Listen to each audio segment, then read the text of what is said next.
주연절 첫째 주일에 예배 자리에 나오셔서 예배드리는 여러분 가운데 우리 하나님의 은혜와 평강이 임하시기를 주님의 이름으로 축복합니다.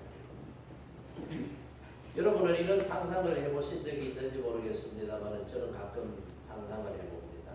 그리고 영화를 보면서 드라마를 보면서 이런 장면들이 그 상상과 캡처가 되는 부분들이 있는 것을 가끔 느낄 때가 많습니다. 사막 또는 광야, 그 광활한 사막 한가운데 길을 잃어버리고 며칠째 방황하면서 목마름에 허덕이고 있는 사람이 있었습니다. 그의 입술은 바짝 마르고 뜨거운 태양은 그의 몸과 마음을 계속해서 괴롭힙니다. 그는 절박한 상황 속에서 죽지 않고 살려고 하면 빨리 오아시스를 찾아야 된다.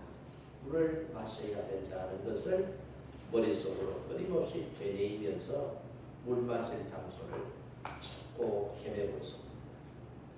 어쩌면 그는 지금까지 이 사막 여행을 하면서 스쳐 지나간 그런 우물들, 그런 오아시스를 생각하면서 그런 물들을 마셨지만 그 물들이 지속되지 못하고 짧은 순간 목마름의 문제를 해결해 줄지 영원한 목마름의 갈증을 해결해 줄 수 없었구나라고 하는 것을 비로소 깨닫게 됩니다. 그런데 희망이 완전히 사라지려고 하는 그 순간에 정말 오아시스 하나를 발견하게 됩니다. 지금 그 장소로 달려가서 한 움큼 물을 훔치며 머리를 그 오아시스에 박으며 물을 끊임없이 마십니다.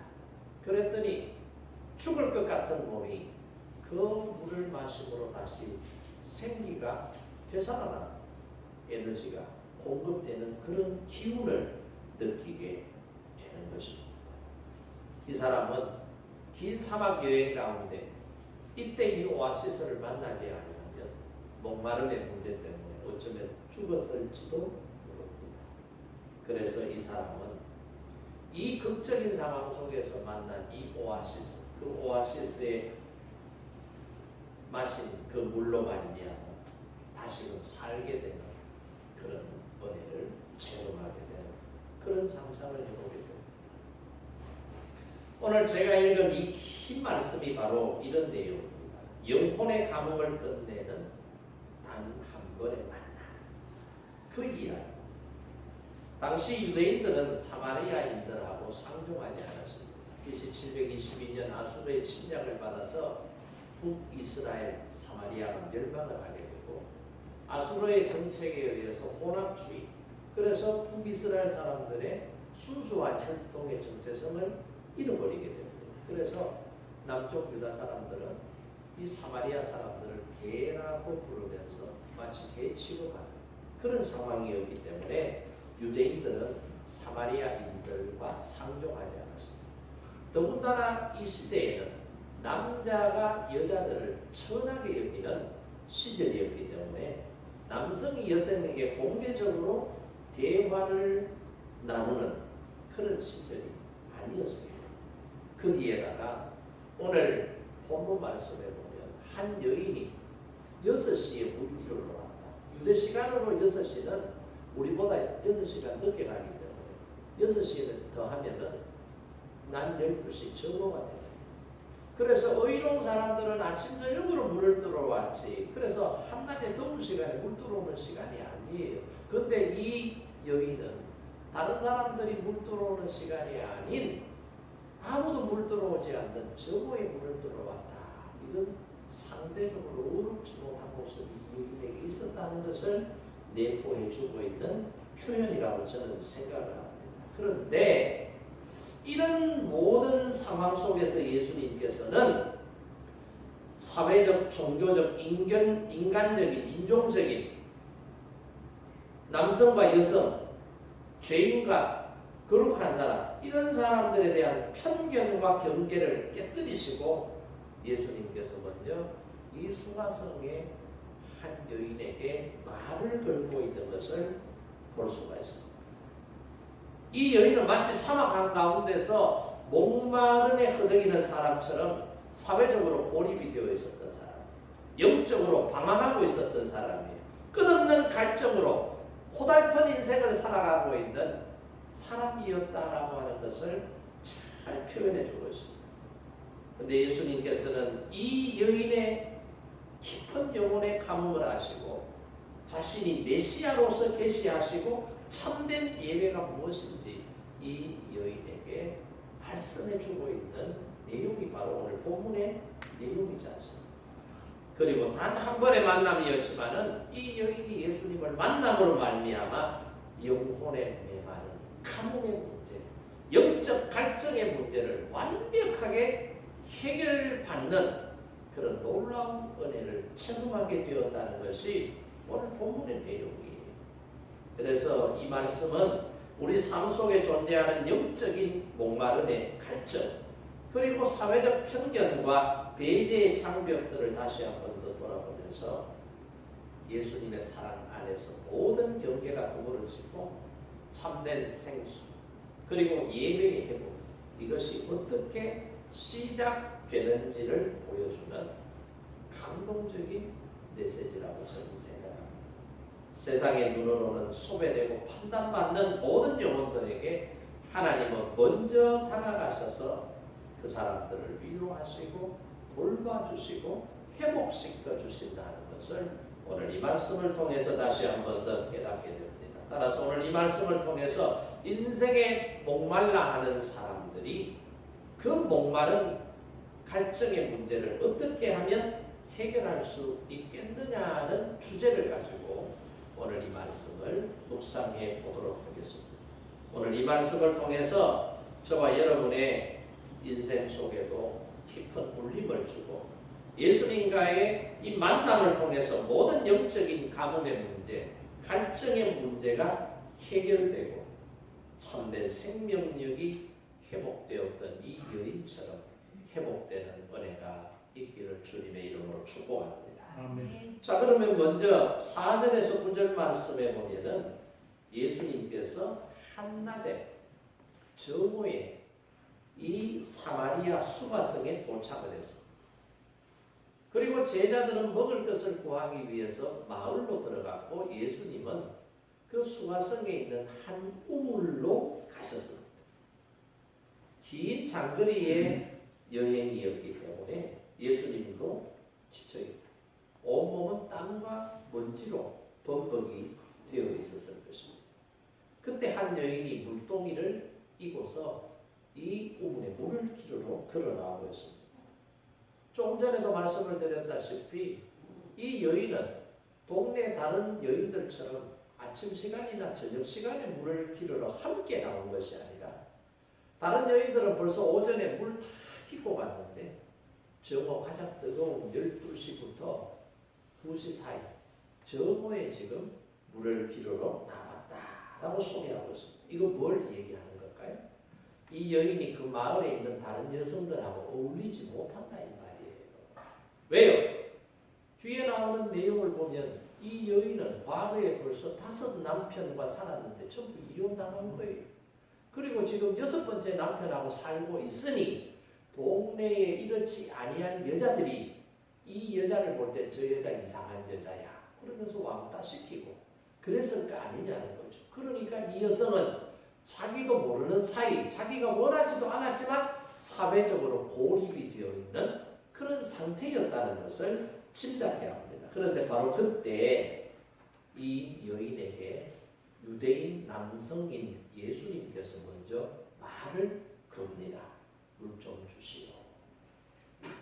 이 짧은 한마디 말에 당시 사회의 모든 경계를 완전히 예수님께서 허물어버리는 거예요. 그게 뭐예요? 유대인 남성이 사마리아 여성에게 말을 걸었다. 이거죠. 당시 일반적으로는 이런 일이 일어날 수가 없는데 예수님께서는 일어날 수 없는 일을 지금 행동으로 나타내 보이시고 있다. 이 말이에요. 그러니까 이 보세요. 종교적으로, 인종적으로, 남성, 여성, 성적으로 모든 상황을 조합시켜 보면 유대인 남성이었던 예수님께서 이 여인에게 말을 건다는 것은 당시 사회에서는 상상도 할 수 없는 그런 일이다 이 말이에요. 우리가 생각할 때 요즘 시각으로 보면 아무렇지도 않아요. 자연스럽게 남성이 여성이 대화를 나누고 그죠? 옛날에는 밥상에서 밥을 먹을 때도 보세요. 할아버지, 아버지, 삼촌, 아들들 한상하고 할머니, 어머니, 여자아이들은 따로 밥상을 차요.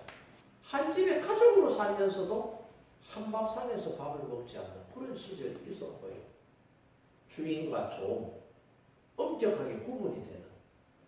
우리 지금 요즘도 보세요. 외국인 노동자들이 얼마나 많이 국내에 유입이.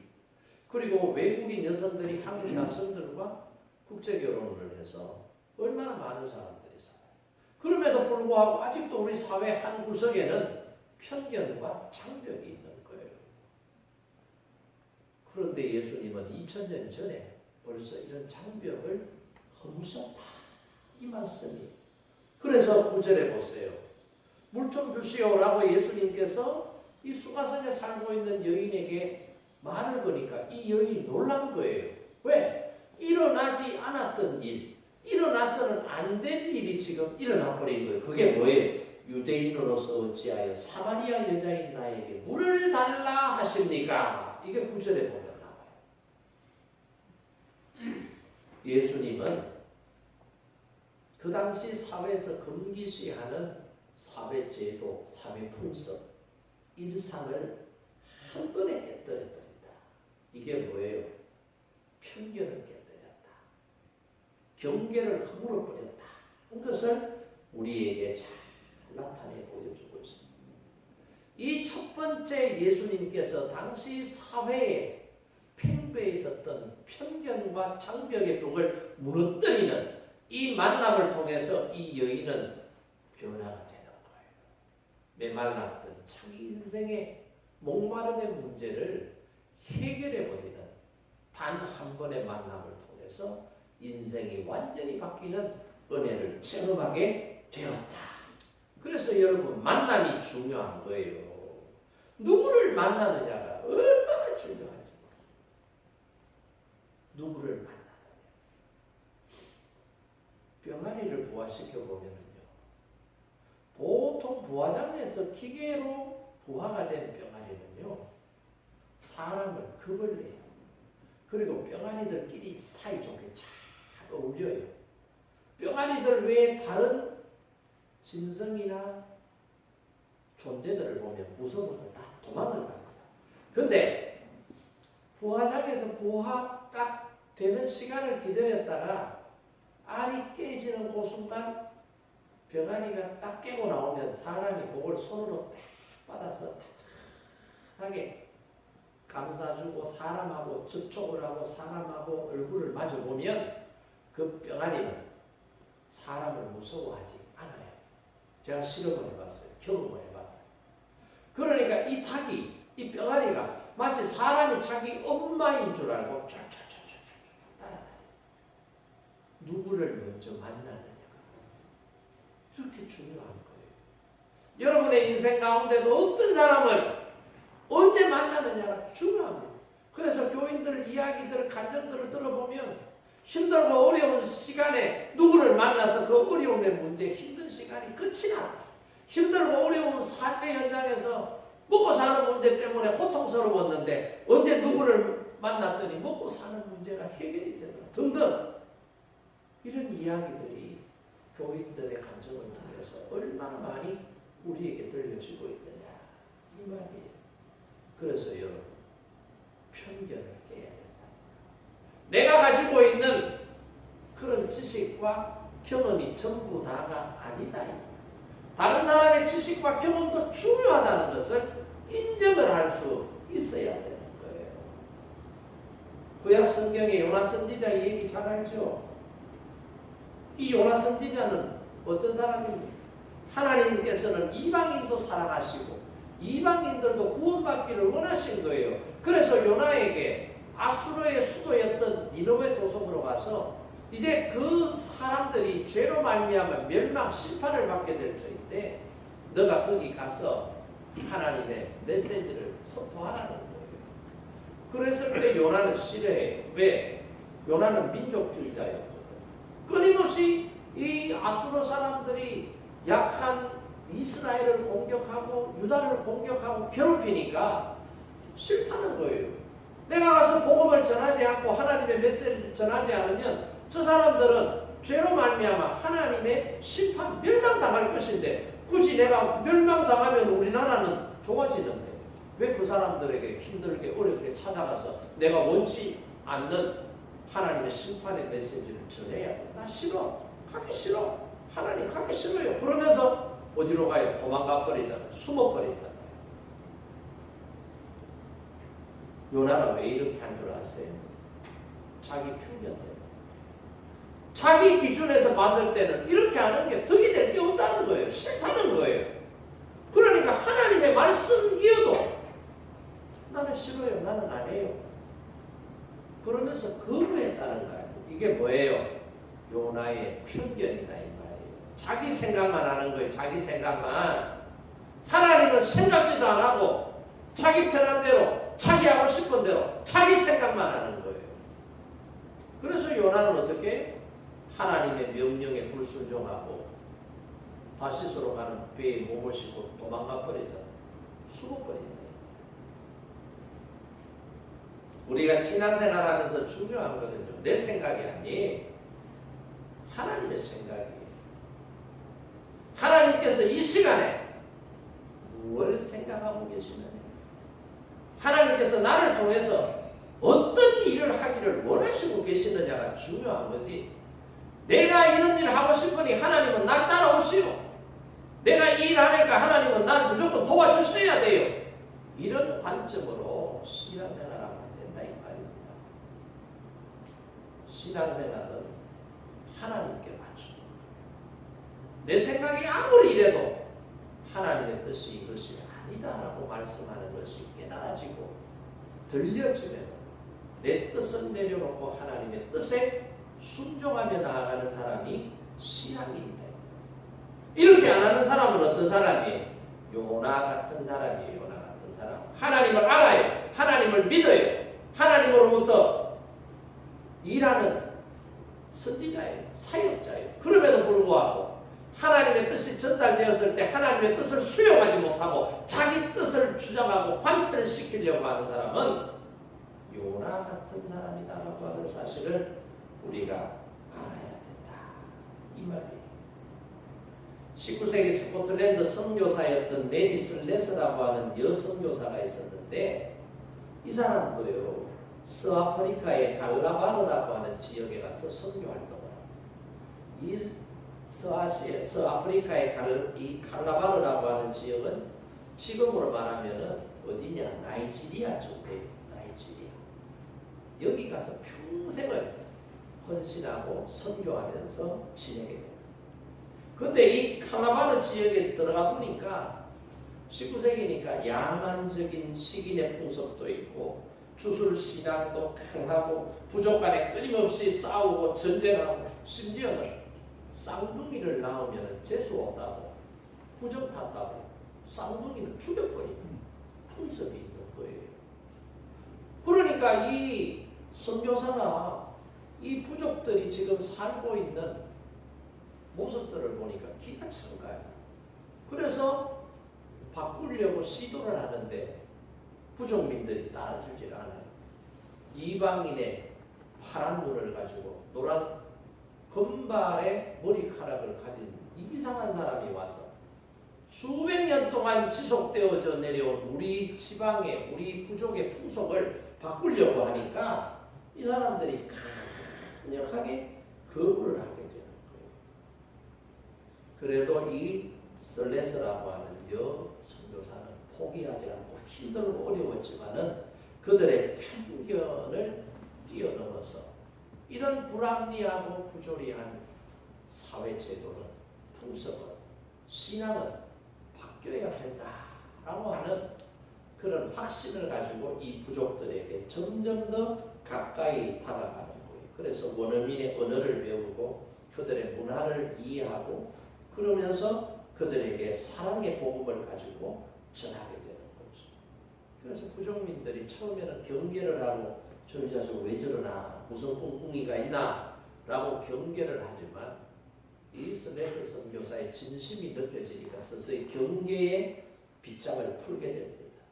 그래서 마지막에는 쌍둥이를 낳아도 이거는 나쁜 결과가 아니라 쌍둥이로 태어나나 혼자 태어나나 똑같은 존엄한 생들은 지금까지 부정탔다, 재수없다, 불길한 징조다. 그래서 쌍둥이는 전부 죽였는데 한번 내 말을 듣고 쌍둥이를 죽이지 말고 한번 키워보자.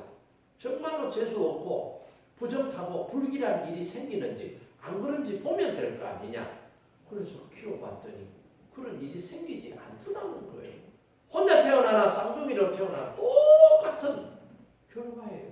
그러니까 이 부족민들이 아하, 그동안 이 선교사가 와서 우리에게 전해준 그 이야기들을 종합해 볼 때에 그동안 우리는 조상대대로 수백 년 동안 편견의 창벽에 갇혀서 살았구나. 이걸 깨닫게 된 거예요. 그래서 그때부터 사람 잡아먹는 식인의 풍습이라든지 막 주술하면 병 낫는다는 주술 문화라든지 쌍둥이가 태어나면은 쌍둥이를 살해하고 죽여버리는 이런 행동들을 끊게 되더라. 그런 변화의 역사가 일어나더라. 이 말이에요. 그러니까 인종과 문화, 문명의 모든 경계를 뛰어넘어서 하나님은 모든 사람을 사랑하시고 모든 사람을 구원하시기를 원하신다는 것이 인간의 편견을 뛰어넘을 때 그게 현실화되더라는 것을 우리에게 잘 나타내 보여주고 있습니다. 여러분, 우리 안에는 알게 모르게 뿌리 깊은 나만의 편견과 창벽이 자리 잡고 있습니다.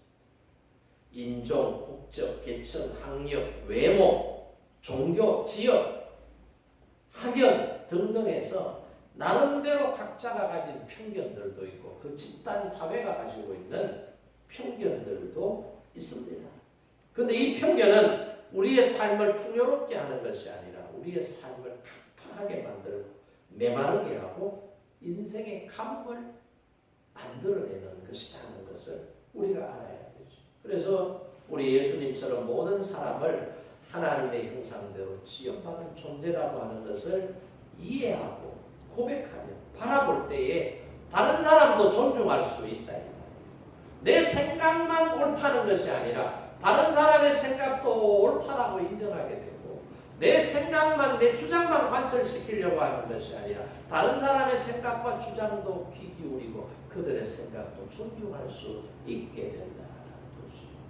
예수님께서는 이런 자세를 가지셨기 때문에 수가성에 왔다당하고 혼자 외롭게 인생의 갈증에 목말라하는 이 여인을 만나주셨고 이 만남을 통해서 이 여인은 지금까지 경험했던 인생의 목마름의 문제, 인간적인 방법으로 풀려고 예수고 노력에도 풀려지지 않았던 그 갈증을 예수님을 만남으로 말미암아 깨끗하게 해결되는 놀라운 은혜를 체험했다는 것이 오늘 말씀이에요. 그러니까 우리도 살면서 우리가 버려야 될 것은 편견을 버려야 된다. 다른 사람을 이해하는 사랑의 마음으로 접근하고 그 사랑의 마음은 인간적인 사람의 사랑의 마음을 뛰어넘어서 하나님께서 이 사람도 사랑하고 계신다는 것을 이해할 때 예수님처럼 사랑을 실천할 수 있다는 사실을 저와 여러분이 깨달을 수 있기를 바랍니다. 두 번째는 10절에서 18절 말씀에 보면 영혼의 가뭄이 끝나도록 예수님께서 대화를 이끌어가고 계신다는 것이죠. 그러니까 예수님하고 이제 물 한 그릇 떠줘 라고 예수님께서 말을 걸었더니 유대인 남자인 당신이 어떻게 사마리아 여자인 나한테 물 떠달라고 합니까? 여기에서부터 시작이 되어서 대화가 점점 더 깊어지고 길어지게 되죠. 이 대화를 통해서 이 여인 속에 있었던 드러나지 않고 그 속에 있었던 한 엉어리들이 표출이 되기 시작합니다. 표출을 이끌어내시면서 예수님께서 그 여인이 고통스러워하고 갈증을 느꼈던 목마름의 문제를 싹 해결해주는 그런 놀라운 모습을 보여주고 있는 것을 발견할 수가 있습니다. 그러니까 지금 예수님은 물동이를 들고 우물에 매일 물기를 오는 이 여인의 내면 속에 있는 갈증을 지금 깨뚫어 보신 거예요. 네가 만일 하나님의 선물과 또 네게 물 좀 달라 하는 네가 누구인 줄 알았더라면 네가 그에게 구하였을 것이요 그가 생수를 너에게 주었으리라. 이 말씀을 합니다. 물이 뭔 단어를 쓰느냐? 헬라말로 히도르존이라고 하는 단어를 썼는데 여기 이 물은 뭐냐? 살아있는 물이다. 그래서 생수라고 번역을 해놨거든요. 그러면 이 살아있는 물, 생수는 뭐냐? 예수님 자신이 생수다. 이런 것을 말씀해 주고 있습니다. 그러니까 예수님은 야곱의 우물, 여기 있는 진짜 샘물을 지금 표현하는 이 물과 예수님 자신이 지금 대화를 통해서 어떤 분이다라고 하는 것을 유리시키고 있는 이 물은 다시 목말라서 먹어야 되는 물이지만 예수님의 말씀을 믿고 예수님을 영접하면 그 영혼에 다시 목마르지 아니하는 생수가 되는 은혜가 예수님께 있다는 것을 예수님께서 말씀해주고 있는 거죠. 그러니까 이 우물물, 야곱의 우물물을 길어서 마시면은 끝없이 갈망하고 채워지지 않는 영혼의 갈증의 문제가 있다면 예수님이 주시는 이 말씀을 붙잡고 믿음으로 고백하고 신앙으로 살면 영원히 목마르지 않을 것이다. 왜요? 그 배에서 영생토록 솟아나는 샘물이기 때문에 그렇다는 것을 말씀해 주고 있습니다. 그렇다면 예수님만이 우리의 가장 깊은 영적인 갈증의 문제를 해결해 주고 목마름의 문제를 해결해 주시는 유일한 분이시다는 것을 이 여인이 깨달았던 것처럼 저와 여러분도 깨달을 수 있기를 바랍니다. 예수님께서 비유로 하신 말씀 가운데 여러 비유가 있는데 그 중에 하나가 탕자 비유예요. 탕자 비유. 탕자는 부잣집 둘째 아들이었습니다. 부잣집 둘째 아들로 살면 행복하지 않겠어요? 근데 정작 본인은 행복하지 않은 거예요. 만족이 없어요. 주변의 사람들이 볼 때, 야, 저 사람은 부잣집 둘째 아들. 저 사람이 무슨 걱정이 있겠어? 저 사람이 무슨 고민이 있겠어? 저 사람이 무슨 힘들고 어려운 문제가 있겠어?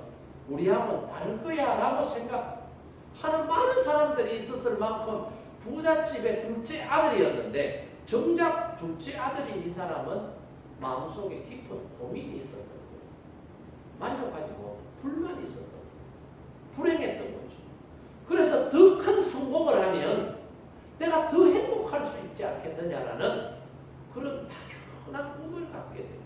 그래서 그 꿈을 실현하기 위해서 어떻게 합니까? 아버지에게 요청을 합니다.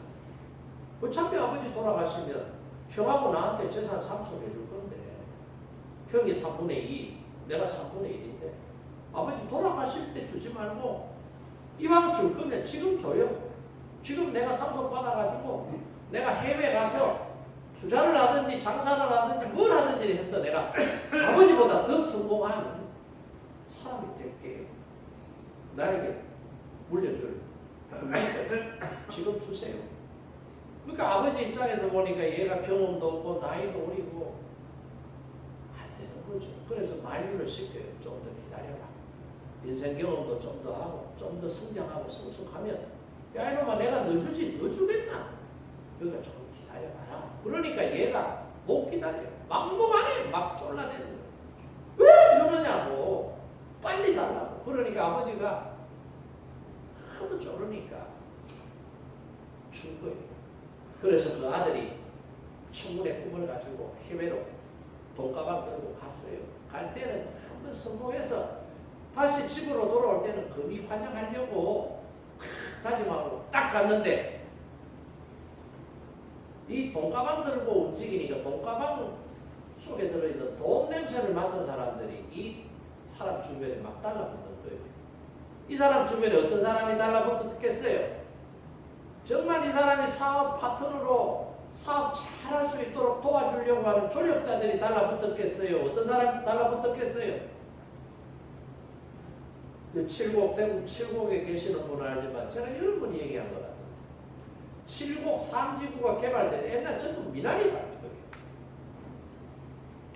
갑자기 막 아파트 들어오고 택지 개발되고 하니까 논 막 30마지기, 40마지기, 50마지기 가진 사람들이 보상을 받으니까 돈이 수십억이 되는 거예요. 한 30년 전에 수십억은 큰 거예요.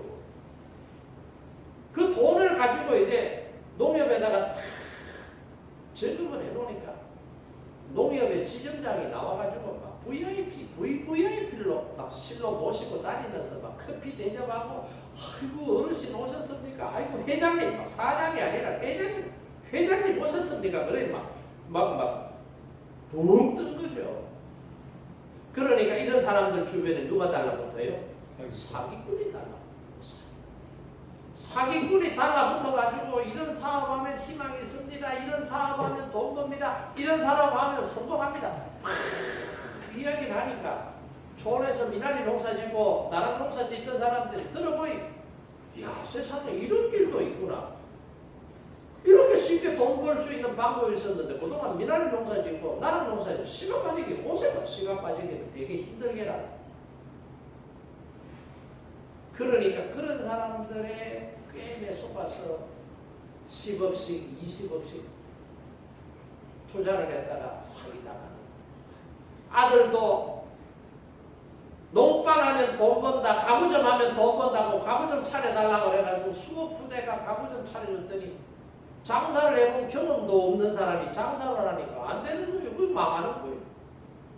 주유소 하면 돈 번다 그래가 주유소 차려달라 주유소 차려줬더니 한 번만 가면 정신 차려야 되는데 또 흥청망청하다가 주유소도 망하는 거예요. 아버지 사기당해, 아들 사업해가지고 망해. 그러니까 수십억 보상금을 받아도 불과 10년이 안 지나서 재산 다 탕진하는. 이게 뭐예요? 인생의 목마름이 내가 가지고 있는 것으로는 충족이 안 되는 거예요. 더 많이 가지고 싶은 게 인간의 본능이잖아요. 더 많이 가지고 싶은 거예요. 이 욕구를 떨쳐내지 못하면 우리는 끊임없이 목말라하는 인생의 삶을 살 수밖에 없다 이 말이에요. 탕자가 대표적인 케이스. 우리가 잘 아는 기독교 역사상 가장 위대한 신학자 중에 한 사람이 어거스틴이라고 하는 사람. 얼마나 이 사람이 성스럽게 살았냐면 인생의 중후반부에는 성자라고 하는 별명을 부여받을 만큼. 그래서 우리가 어거스틴을 부를 때 세인트 어거스틴이라고 성 어거스틴이다. 이 어거스틴이 쓴 고백록에 보면은 그런 내용들이 찬찬하게 기록이 되어 있습니다. 이 어거스틴이 진짜 인생의 목마름이 누구에게 가면은 해결된다는 것을 깨닫지 못했을 때 어떻게 살았어요? 마니교의 심취를 하고요. 신플라톤주의 철학의 심취를 하고요. 그러면서 이 여자 저 여자 인간의 쾌락은 끝이 없는데 그 쾌락을 쫓다가 완전히 엉망진창의 인생을 살게 되잖아요. 그럼 이렇게 지적인 탐구에 의해서 신플라톤주의를 종교적인 심취, 그래서 마니교로 인간의 쾌락, 그래서 이 여자 저 여자 온갖 여자들을 품에 안고 그렇게 살아도 그러면 행복할 줄 알았는데 그래도 행복하지 않더라. 그래도 마음이 허전하고 그래도 공허하더라는 거예요. 그래서 어거스틴의 고백록에 뭐라고 기록하고 있느냐. 인간은 하나님의 형상대로 지음받았기 때문에 우리 마음 안에 하나님이 주시는 평안과 쉼이 없으면 인간은 행복할 수 없는 존재다. 그렇게 고백을 하고 있습니다. 여러분 이해가 돼요? 네. 이해가 되죠? 이걸 깨달으면 인간이 추구하는 최고의 행복을 얻게 되는데 이걸 못 깨닫고 지극히 인간적인 방법으로 인간의 욕망과 욕심을 채우려고 하니 오히려 더 깊은 절망과 고통 속에 빠져들더라. 이걸 어거스틴이 고백을 하잖아요. 그래서 이런 과정 속에 어거스틴의 어머니 모니카가 끊임없이 자식을 위해서 기도해요. 아이고 우리 어거스틴 정신 차리도록. 인생의 목마름은 세상에서 찾는다고 찾아지는 것이 아니라 주님의 샘물로 나가야 생수를 얻을 수 있고 그 생명수를 마셔야지 진짜 행복할 수 있는데 우리 어거스틴 빨리 하나님 품으로 돌아오도록 하나님 은혜를 베풀어 주세요. 수십 년을 모니카가 기도하잖아요. 이 기도의 응답. 그리고 이 어거스틴이 밀라노의 암브로시우스라고 하는 주교를 만나고 그 설교를 듣고 하면서 감동을 받고 그래서 어떻게 해요? 마니교에서 빠져나오게 됩니다. 철학에서 빠져나오게 됩니다. 쾌락주의적 삶에서 떠나나오게 되는 거예요. 그래서 어거스틴이 망나니의 삶을 살다가 예수님을 만남으로 말미암아 승자가 되는 그런 사람으로 변화가 되는 그래서 참된 기쁨과 은혜가 무엇인지를 깨닫고 살았다라고 하는 이거 역사가 우리에게 말해주고 있는 내용이다 이 말이죠. 여러분 우리는 끊임없는 욕망을 가지고 욕구를 충족시키려고 하는 인간의 본성을 가지고 있습니다. 이 인간의 본성을 우리가 버릴 수 있는 길은 딱 하나밖에 없습니다. 하나님의 은혜. 그 은혜의 내용이 뭡니까? 하나님의 아들 되신 예수 그리스도를 믿음의 주로 영접하고 살아갈 때에 이 인간의 욕망은 버려진다. 버릴 수 있다라고 하는 사실을 다시 한 번 더 깨닫고 오늘 이 예배에 나와서 예배드리는 저와 여러분의 인생의 목마름이 뭡니까? 여러분 무엇 때문에 목말라 합니까? 돈입니까? 명예입니까? 쾌락입니까? 성공입니까? 이런 것들은 잠시 우리에게 만족을 줄 수는 있지만 결코 우리의 영원한 목마름의 문제, 이 문제를 해결할 수 없습니다.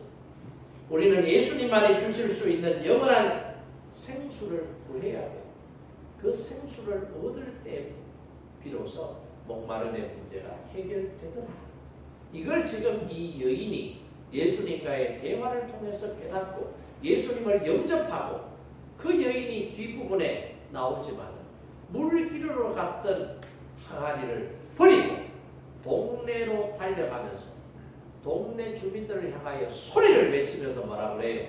오늘 내가 메시아를 만났습니다 라고 복음을 선포하는 자기 인생을 장악하고 있었던 이 고통의 목마름의 문제 해결되었다는 것을 나타내 보여주고 있음을 우리가 다시 한번 깨닫고 오늘 저와 여러분의 인생의 목마름도 세상에서는 해결할 수 없고 이 문제를 해결할 수 있는 유일한 방법은 예수님과 만남을 통해서 예수님과 대화하는 그 대화를 통해서만 이 문제가 해결될 수 있다라고 하는 사실을 다시 한번 더 기억하시고 예수님의 말씀을 더 깊이 묵상하고 그의 말씀을 청종하고 그의 말씀에 순종하는 그래서 여러분의 인생의 목마름의 문제가 해결되는 은혜가 있기를 주님의 이름으로 축복합니다.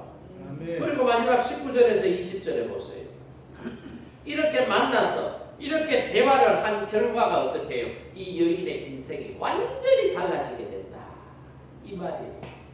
그랬더니 이 여인이 질문을 합니다. 뭐라고 질문을 합니까? 우리 조상들은 이 산이 어디예요? 그리심산. 그리심산은 뭐예요? 축복의 산이잖아요. 이 산에서 예배하였는데 당신들의 말은 예배할 곳이 예루살렘에 있다 하더이다. 그러니까 남쪽 유다와 북이스라엘에 나눠지면서 우리나라처럼 상가선이 딱 꺼졌단 말이에요. 그리고 북쪽 사람이 남쪽으로 오지도 못하고 남쪽 사람이 북쪽 못 가는 거예요. 더군다나 북쪽에는 성전이 없어. 남쪽에는 예루살렘 성전이 있는데 그래서 유대인들은 예루살렘 성전에서 하나님 앞에 예배드리고 하나님을 만나는데 북쪽의 사람들은 성전이 없으니까 예배드리지 못하는 거예요. 그래서 우리는 그리심산에서 예배를 드리는 것이 옳습니까? 질문을 하는 거예요. 그랬을 때 예수님께서 뭐라고 말씀을 하시느냐. 예배는 장소가 중요하지 않다 이 말이에요. 보세요. 여자여 내 말을 믿어라. 이 산에서도 말고 예루살렘에서도 말고 너희가 아버지께 예배할 때가 이르리라. 이 말은 뭐예요? 예배는 장소의 개념이 아니에요. 새로운 교회에서 예배를 드리느냐, 다른 교회에서 예배를 드리는 이 장소의 개념이 아니다 이 말이에요. 예배는 어디에서 드려도 상관이 없습니다. 근데 예배를 드리는 사람의 자세가 문제다 이 말입니다. 어떤 자세를 예배로 드리느냐에 따라서 하나님께서 예배 드리는 사람의 예배를 받으시기도 하고 안 받으시기도 한다. 여기서 예배 드리면 받으시고 다른 곳에서 예배 드리면 안 받으신다? 그게 아니다 이 말이에요. 그래서 여러분 장소에 얽매이면 안 돼요. 근데 장소에 얽매이는 사람들이 여기 저기 여기는 되고 저기는 안 된다. 절대 성경은 우리에게 그렇게 답변하고 있지 않다. 예배의 본질을 예수 아버지께 참되게 예배하는 자들은 어떻게 예배한다고요? 오늘 성경에 나오잖아요. 영과 진리로 예배할 때가 오나니 곧 이때라. 아버지께서는 자기에게 이렇게 예배하시니 하나님은 영이시니 예배하는 자가 영과 진리로 예배할지니라. 아멘. 24절에 딱 예배의 본질을 알아야 돼. 그리고 이 대화의 절정이 뭐예요? 메시아 곧 그리스도라 하는 이가 오실 줄을 내가 아노니 그가 오시면 모든 것을 우리에게 알려주시리라. 이렇게 말하자 이 여인이 깜짝 놀라는 거죠. 왜요? 예수님께서 자기 자신이 누구인지를 드러내 보여주셨다. 이 말이잖아요. 그러니까 이 여인은 이 예수님과의 단 한 번의 만남이 이 여인의 삶과 예배를 근본적으로 바꾸었는데 두 가지가 바뀌었어요. 그렇죠? 인생이 바뀌고 뭐가 바뀌었다고요? 예배가 바뀌었대. 그러니까 이 두 가지가 해결되니까 이 여인은 더 이상 목마른 여인이 아니라 새롭게 변화가 돼. 항상 그 마음과 삶 속에 생수의 강이 넘쳐나는 샘물이 넘쳐나는 그런 넉넉하고 행복한 삶을 살게 되었다라고 하는 것을 우리에게 말씀해 주고 있습니다. 오늘 이 말씀을 저와 여러분이 다시 한 번 더 깨닫고 우리도 믿음으로 이렇게 살기를 원하고 이렇게 살기를 원할 때 주님께서 인생에 목말라하는 우리의 문제들을 해결해 주시는 은혜가 우리 가운데 임하게 된다는 사실을 말씀을 통해서 다시 한 번 더 기억하고 이 사마리아 여인처럼 주님을 만난 그 은혜로 말미암아 정말로 예수님과 더불어 행복한 주님의 제자의 삶을 살아가는 은혜가 있기를 주님의 이름으로 축복합니다. 네. 우리 시간 말씀을 생각하면서